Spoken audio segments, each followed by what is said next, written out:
আপনি সকালে ঘুম থেকে উঠে ব্রাশ করতে গিয়ে দেখলেন দাঁত দিয়ে রক্ত বেরোচ্ছে বা মাঝে সাঝে মাড়ি ফোলা, সাবধান হয়ে যান, আপনার ডায়াবেটিস হতে পারে। বা আপনি দীর্ঘদিন ডায়াবেটিসে ভুগছেন, সাবধান হয়ে যান, আপনার মাড়ির সমস্যা হতে পারে। হ্যালো এভরিওয়ান, আমি ডক্টর রিজওয়ানুল হক, ওরোহিলারের দ্বিসাপ্তাহিক ওরাল হেলথ বুলেটিনে আপনাকে স্বাগত জানাই। এখন আপনার মাথায় প্রশ্ন আসতেই পারে যে ডায়াবেটিস একটা আলাদা অসুখ, মাড়ির সমস্যা একটা আলাদা অসুখ, দুটোর মধ্যে কি সম্পর্ক? হ্যাঁ, সম্পর্ক আছে, এবং এই সম্পর্ক হচ্ছে বাই ডাইরেকশনাল। বাই ডাইরেকশনাল মানে আপনার ডায়াবেটিস থাকলে মাড়ির সমস্যা হতে পারে, বা মাড়ির সমস্যা থাকলে ডায়াবেটিস হতে পারে। ধরুন আপনার মাড়ির সমস্যা আছে, বাড়িতে ইনফেকশন আছে, সেই ইনফেকশনের পরের ধাপ হচ্ছে ইনফ্লামেশন বা প্রদাহ।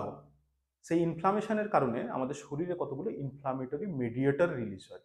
সেই ইনফ্লামেটরি মেডিয়েটর করে কি, আমাদের শরীরে যে ইনসুলিন কিনা রক্ত শর্করার ব্যালেন্স রক্ষা করে, সেই ইনসুলিনের কার্যক্ষমতা কমিয়ে দেয়, এবং তার ফলস্বরূপ হয় কি, ডায়াবেটিস বাড়ে। দ্বিতীয় নম্বর, ডায়াবেটিস যদি আপনার থাকে তাহলে সার্বিকভাবে শরীরের ইমিউনিটি কমে যায়।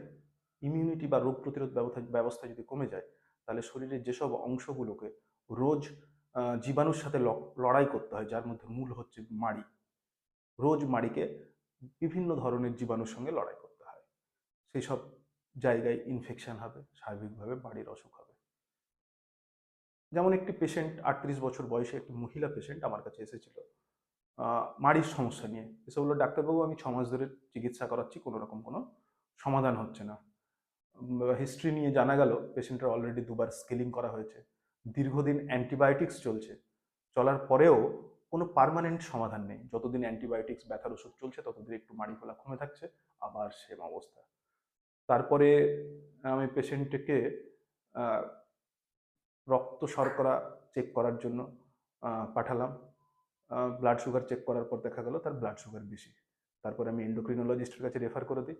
রেফার করার 1 মাস পরে পেশেন্ট এলো, এসে বলল, আমার সুগারের ওষুধ খাওয়ার পরে আপনি কমে গেছে মাড়ির সমস্যা। অতএব আপনার যদি মাড়ির সমস্যা থাকে তাহলে সাবধান হয়ে যান, বা আপনার যদি সুগারের সমস্যা থাকে তাহলে অবশ্যই অন্তত বছরে 2বার দাঁতের ডাক্তারের কাছে একবার করে কনসাল্ট করিয়ে নেবেন।